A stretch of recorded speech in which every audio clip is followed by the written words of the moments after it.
A próxima competição, que também é muito legal, e essa é clássica, é o Sumo. E pode ser tanto físico quanto virtual. E aí, qual é o Sumo físico? Vamos lá pro Sumo físico.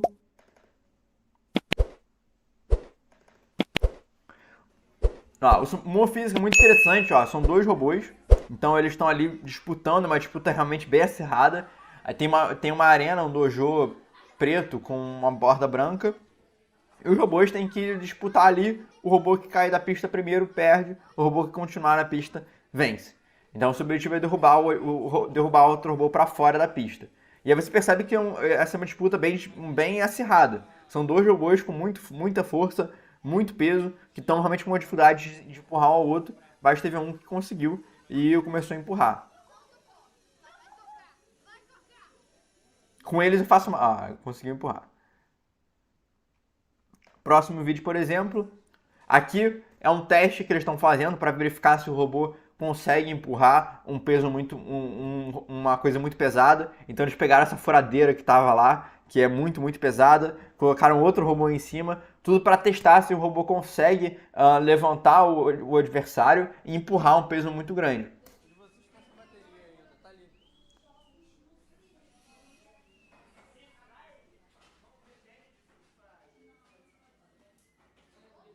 Aí conseguiu. E aqui essa já é a luta realmente mais na prática, dois robôs disputando. Um robô ele tá com uma estratégia de levantar o adversário de rampa, o outro tá com uma estratégia que a gente chama de pescocinho, de um bracinho, que tenta levantar o outro, levantar por cima assim. Ah.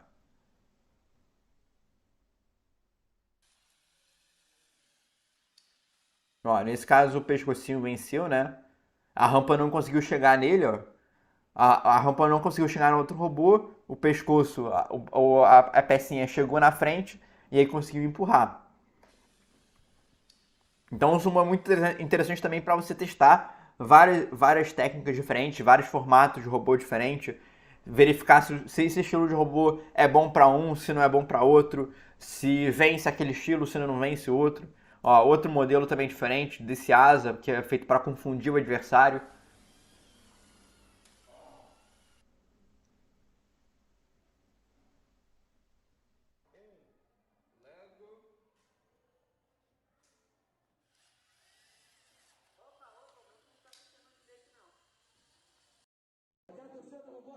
E aqui, essa competição presencial. Então foi o que eu comentei, por exemplo, do retorno para os pais, dos pais conseguirem ver o retorno do investimento.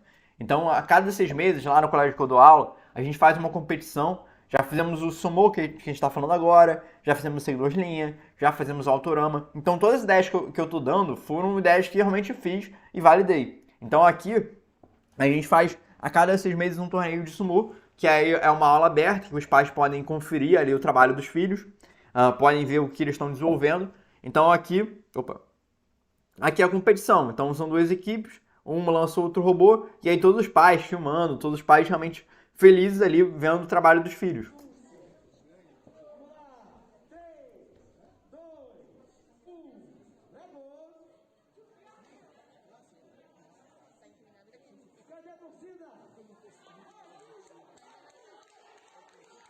E aí você percebe que os dois robôs estão bem parelhos, estão bem disputados.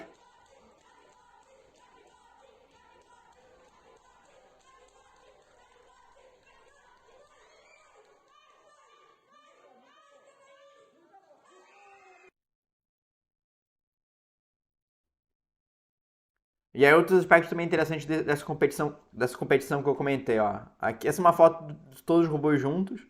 Então, vários modelos diferentes. Nesse caso, a gente utilizou o NXT. Então, por exemplo, nessas competições de sumo, normalmente, antigamente, agora a gente utiliza sempre a V3. Mas a gente costuma utilizar a versão anterior da Lego. Então, se, por exemplo, na equipe a gente está usando o Spike Prime e coisas do tipo, a gente utiliza uma plataforma que já está meio que descontinuada, não é utilizada muito. Então a gente utilizou o NXT para que eles conseguissem deixar montado o robô. Então a gente deixava montado, cada semana eles iam construindo um pouco o robô e praticando. Porque se a gente utilizasse os kits que eles utilizam normalmente na sala de aula tradicional, nas aulas de robótica, sem ser as aulas de competição, eles teriam que montar e desmontar, porque não teria outras aulas utilizando aquele kit. Então, normalmente nas competições a gente utiliza os kits que não estão sendo mais utilizados, para que eles consigam deixar montado o robô. Então você percebe que tem vários modelos diferentes, mas tem alguns padrões em todos eles. Por exemplo, todos eles estão com peso aqui em cima. Todos eles estão com muito peso aqui em cima, colocando peso. Esse é o único que não está com muito peso. Por quê? Porque eles viram na prática que quanto mais peso o robô tem, mais difícil fica o outro robô de empurrar você e mais você fica pesado ali e aderente no chão. Então isso ajuda você a conseguir empurrar o adversário. Além disso, nessa competição eu montei uns troféuzinhos de Lego para que eles ficassem ainda mais empolgados ali na competição. Então eu fiz um primeiro, segundo e terceiro lugar. Utilizei peças que a gente tinha lá na robótica e não utilizava. Então peguei as peças que a gente não utilizava e montei 3 troféuzinhos aqui, um pouco diferente do outro, para dar uma diferenciada. Botei a numeração. E a equipe que vencia ficava com o troféu, eles ficavam revezando. Uma semana ficava na sala de. Caramba, na casa de um e outro ficava na casa do outro, então eles ficavam revezando. E além disso, a gente fazia também. Opa. Cadê? Aqui. A gente fazia também certificados de participação com os nomes dos alunos também para incentivar eles a colecionar esses certificados. E além disso, além dessas montagens físicas, a gente pedia para eles montarem virtualmente e praticarem. Então, por exemplo, essa aqui foi uma ideia de um dos alunos para o robô. No caso, esse robô tá monstruoso e aí não rolou. Ele não conseguiu executar na prática. Mas foi interessante a teoria. Ele ali pensativo, mirabolante, ali pensando numa maneira de ganhar dos adversários. Então, a ideia que ele pensou foi uma ideia muito louca. Ele queria que o outro robô subisse aqui nessa estrutura e aí essa parada empurrasse ele. Ele queria, tipo, que o robô subisse nessa estrutura. Isso seria um sistema meio de cremalheira. E aí ele ia empurrando o adversário para fora. Quando chegasse no final, ele ia liberar essa cremalheira para empurrar o adversário. Então ele queria realmente meio que segurar e empurrar. Foi uma ideia meio louca, mas foi interessante para praticar. E além do físico, tem também o sumo virtual. Então, por exemplo, só beber uma água aqui.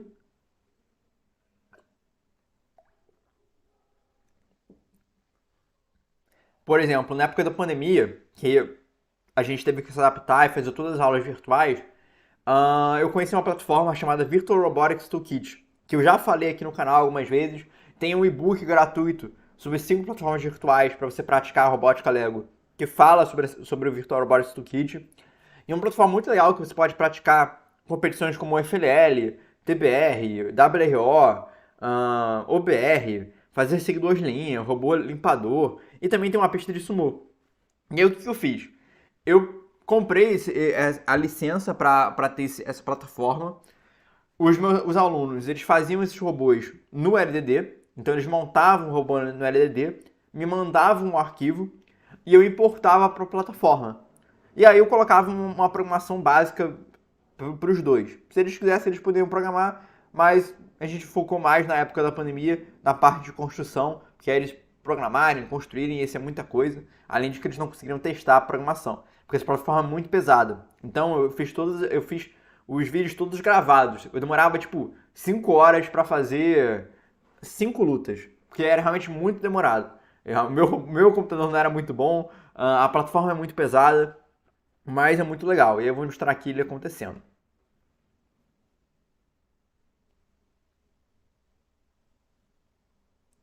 E aí acontecia a luta.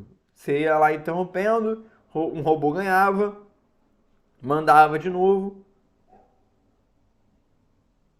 Agora eu vou girar o robô pro outro lado. Vou modificar os lados dos robôs.